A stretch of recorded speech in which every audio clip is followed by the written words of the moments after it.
Hello বন্ধুরা, তোমরা সবাই কেমন আছো? আশা করি ভালো আছো। আমরাও ভালো আছি।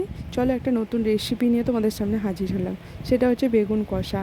বেগুনগুলোকে লম্বা লম্বা করে কেটে নুন হলুদ দিয়ে ভালো করে ভেজে নিলাম হালকা তেলে। বেশি তেল খাওয়া শরীরের পক্ষে একদমই ঠিক নয়, আর আমার তেল খাওয়াটা একদম পছন্দ নয়। আমি তেল খাওয়াতেও পছন্দ করি না, তেল খেতেও পছন্দ করি না। যাই হোক, একটু হালকা হালকা ভাজা হালকা এদিক ওদিক করে আমি বেগুনটা ঢাকা দিয়ে দিলাম। ঢাকা দেওয়ার পর কিছুক্ষণ পর সেটাকে নামিয়ে নিয়েছিলাম। তারপর তার মধ্যে অল্প ওই তেলেতেই পেঁয়াজ লঙ্কা টমেটো দিয়ে ভালো করে কষিয়ে নিচ্ছিলাম। কষিয়ে নিয়ে নুন হলুদ একটু অল্প দিয়েছিলাম। দেওয়ার পর একটুখানি জিরে গুঁড়ো ধনে গুঁড়ো দিয়েছি। দেওয়ার পর দেখলে কষানো হয়ে গেছে।